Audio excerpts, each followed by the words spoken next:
اور خرید و فروخت جائیداد کی نہیں کر سکے گا، گاڑی نہیں خرید سکے گا. ویسے یہ پابندیاں پہلے بھی تھیں، جو گاڑی خریدنا اور یہ جو جائیداد کی خرید و فروخت وغیرہ ہے، لیکن اس میں یہ ہے کہ 2 نمبری لوگ بہت ساری کر لیتے ہیں، بڑے طریقوں سے کر لیتے ہیں، ہو جاتے ہیں کام. لیکن اب اس کے اوپر سختی کر کے یہ تک بھی کر دیا گیا ہے کہ اکاؤنٹ بھی وہ اپنا نہیں بنا سکتا اگر وہ نان فائلر ہے. تو یہ لوگوں کو ذرا ٹیکس نیٹ میں اور پورے ایک ڈاکیومنٹڈ اکانومی لانے کے لیے کیا جا رہا ہے.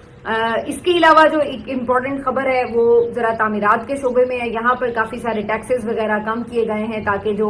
تعمیرات کا شعبہ ہے، پراپرٹی کا بزنس ہے، وہ ذرا زیادہ فلرش کرے. اس کی ڈیٹیلز میں آگے آپ کے ساتھ شیئر کر دوں گی. اس کے علاوہ جو اور کچھ چیزیں ہیں اس میں ظاہری سی بات ہے جو مختلف اہداف مقرر کیے جا رہے ہیں اس میں کہنے کو یہ پھر سے کہا جا رہا ہے کہ جی ہم جو نان فائلرز ہیں اور جو لوگ ٹیکس نہیں دیتے ہم ان کے اوپر ٹیکس لگائیں گے. لیکن دیکھنا یہ کہ کیا واقعی آپ زرعی زمین کے اوپر ٹیکس لگا سکیں گے؟ کیا واقعی آپ ایسے لوگ جن کو کبھی بھی آپ ٹیکس نیٹ میں نہیں لا سکیں گے یا نہیں؟ یہ ایک بہت بڑا چیلنج ہے جو کہ مجھے کم از کم زور حکومت سے پورا ہوتا نظر نہیں آتا. اس کے علاوہ جو یہ بجٹ سیشن تھا جب یہ شروع ہوا تو کافی زیادہ پہلے سے ہی تیاری تھی پی ٹی آئی کی کہ اس میں خوب احتجاج کیا جائے گا. تو یہاں پر انہوں نے بجٹ سیشن کے آغاز سے یہ احتجاج کا سلسلہ شروع کر دیا. بجٹ کی کاپیاں پھاڑ دیں، ہوا میں اچھال دیں ہمیشہ کی طرح، اور ڈیسک بجائے نعرے لگائے. آج ایک منفرد بات تھی وہ یہ کہ شہباز شریف صاحب جیسے ہی اسمبلی میں تشریف لائے تو لیلے کی تصویریں سب نے اٹھا لی اور کہا کہ جی لیلا لیلا لیلا آ گیا، لیلے کا بجٹ، اور اس کو لیلا بجٹ قرار دیا اور لیلا لیلا کے نعرے بھی لگتے رہے. ساتھ ساتھ عمران خان صاحب کی رہائی کے لیے بھی نعرے لگتے رہے اور بھی مختلف قسم کے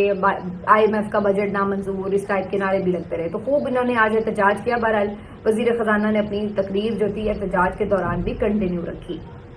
لیکن کافی زیادہ شرمندگی کا سامنا کرنا پڑا آج مختلف جو حکومتی اراکین ہیں ان کو جب وہ اپنے سامنے اس قسم کے نعرے وغیرہ دیکھ رہے تھے. تو بہرحال یہ تو ایک روایتی حصہ ہے، لیکن بات وہی ہے کہ بجٹ میں شور شرابے سے فرق کچھ نہیں پڑے گا. اور ویسے بھی یہ میرا خیال ہے جو پی ٹی آئی کے اراکین ہیں ان کے لیے آپ کہہ سکتے ہیں کہ یہ آخری موقع تھا بجٹ میں اتنا شور شرابہ کرنے کا، کیونکہ ہو سکتا ہے اگلی دفعہ بجٹ سے پہلے ہی وہ اہل ہو جائیں بہت سارے ان میں سے. تو اس کے علاوہ جو امپورٹنٹ بات ہے وہ یہ ہے کہ یہ لے جی بجٹ کا سن کے کوئی مکھی میرے اوپر بار بار آ رہی ہے. اچھا جی، تو یہ جو سارا آج بجٹ سیشن ہے کافی زیادہ آپ کہہ سکتے ہیں کہ ہنگامے کی نظر رہا. اس کے علاوہ جو آج کے سیشن کی جو ڈیٹیلز ہیں جو بجٹ کی وہ میں اگلے ولاگ میں آپ کے ساتھ شیئر کروں گی. لیکن دوسری طرف آج امپورٹنٹ ملاقاتیں تھیں عمران خان صاحب سے، ان کے وکلاء کی بھی اور فیملی کی بھی. فیملی کی ملاقات ان سے ایز یوزول رکاوٹ ڈالی گئی اور بہت ہی 1.5-2 کلومیٹر دور ناکے پہ روکا گیا. وہاں پر جو تینوں بہنیں تھیں رکی تھوڑی دیر اور اس کے بعد انہوں نے پیدل آگے جانے کا فیصلہ کیا. اب میں آپ کو بتاؤں کہ اس وقت پنجاب کے میدانی علاقوں میں شدید قسم کی ہیٹ ویو ہے اور آج مختلف جو شہروں کا درجہ حرارت تھا وہ 40 سے ابو تھا، 40 سے 45 کے درمیان ہی تھا، کہیں 42، 43، 44 یہی درجہ حرارت تھا. پنڈی میں بھی آلموسٹ اسی کے آس پاس تھا. اور اس شدید گرمی میں، چلچلاتی دھوپ میں، دوپہر کا وقت، اور عمران خان صاحب کی یہ بہنیں پیدل چل کر تقریباً 1.5 کلومیٹر پیدل چل کر اڈیالہ کی طرف آئیں. اور یہ کوئی نوجوان خواتین نہیں ہیں، یہ بزرگ خواتین ہیں، ٹھیک ٹھاک بیچاریوں کی ایج ہے. اور یہ خواتین لیکن آپ کو پتہ ہے کہ عزم و ہمت کا پیکر ہیں. عمران خان کی طرح یہ بھی بہادر ہیں، چٹان کی طرح ہیں، ان کے حوصلے بھی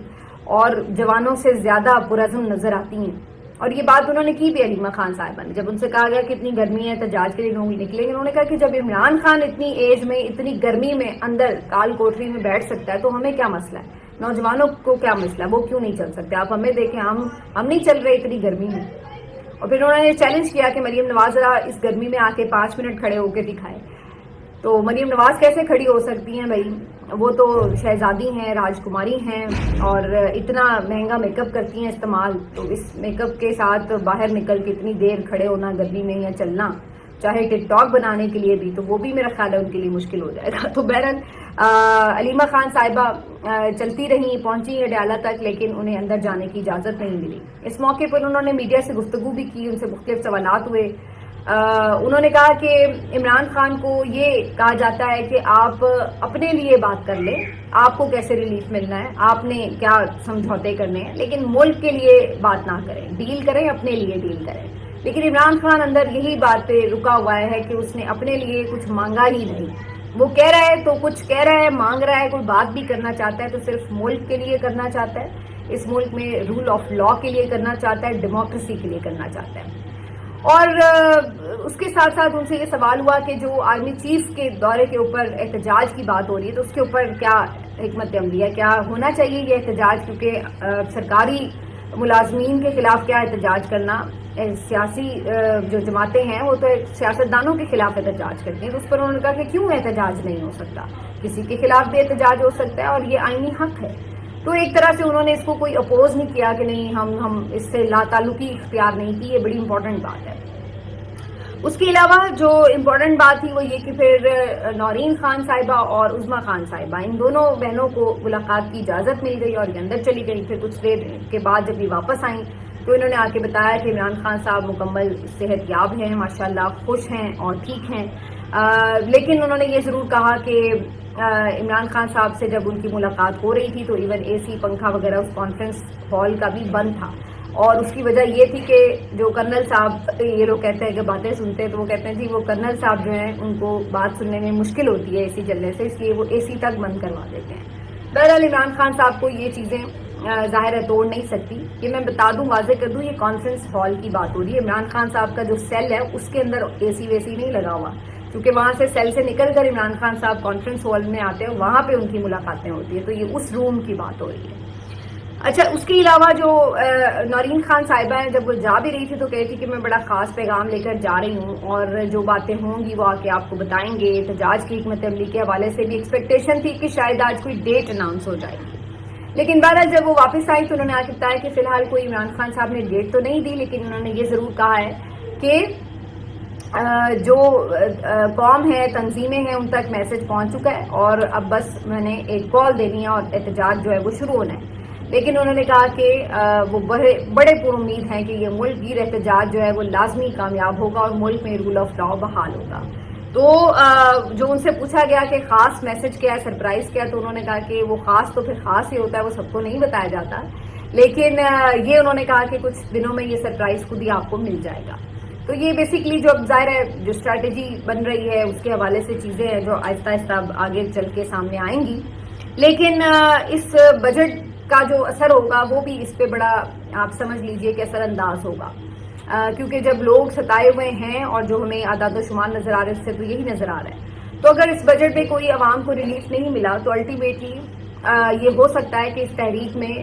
لوگ جو ہیں وہ شامل ہونے کا سوچیں، کیونکہ جب آپ گھر سے تنگ ہوں، آپ کا معیشت کا پہیہ نہ چلتا ہو، آپ کا روزگار چھین لیا جائے اور آپ کے لیے 2 وقت کی روٹی مشکل ہو جائے، تو پھر آپ کہیں نہ کہیں اپنے جو ذمہ داران ہیں ان کے خلاف احتجاج کرنے نکل پڑتے ہیں۔ آج میں نے ایک اور خبر دیکھی فیصل آباد سے، میاں بیوی ہیں جن کی کوئی 3 مہینے پہلے شادی ہوئی ہے اور انہوں نے ٹرین کے نیچے آ کر خودکشی کر لی ہے، اور وجہ یہی کہ ان کے پاس کوئی روزگار نہیں تھا۔ یہ جو شخص تھا یہ پاور لومز میں کام کرتا تھا اور آپ کو پتا ہے پاور لومز بند پڑی ہیں، تو 3 مہینے جیسے تیسے انہوں نے گزارے اور اس کے بعد انہوں نے آج ٹرین کے نیچے آ کر خودکشی کر لی ہے۔ چند دن پہلے بھی اسی قسم کا واقعہ تھا، تو لوگ تو یہاں پر یہ خبریں پہنچا رہے ہیں کہ لوگ اس وقت بے روزگاری سے، غربت سے، مہنگائی سے تنگ آ کر خودکشیاں کرنے پر مجبور ہیں، اور دوسری طرف ہمیں یہ جعلی حکومت جو ہے وہ یہ کہانیاں سناتی ہے کہ ملک تو بہت بہتر ہو رہا ہے، ترقی ہو رہی ہے، معیشت بڑی اسٹرانگ ہوتی جا رہی ہے اور یہ وہ، تو یہ ساری کہانیاں اب ان کے اپنے جو اعداد و شمار ہیں وہ بھی جھوٹ ہی بتا رہے ہیں۔ آج سلمان اکرم راجہ صاحب کو ایک دفعہ پھر سے نہیں عمران خان صاحب سے ملاقات کرنے دی گئی، اور اس میں عمران خان صاحب کے بارے میں انہیں پتہ ہی ہے کہ ظاہر انہوں نے ان سے خاص طور پر جو پی ٹی آئی کا احتجاج ہے اس کے حوالے سے اسٹریٹجی دینی ہوتی ہے، لیکن بہرحال عمران خان صاحب سے ملاقات نہیں ہو سکی، تو سلمان اکرم راجہ صاحب ڈیالہ سے دور ناکے پہ جب روک لیے گئے تو وہ وہیں سے واپس لوٹ آئے، اور جو باقی ان کے ساتھ لوگ تھے انہیں بھی ملاقات نہیں کرنے دی گئی۔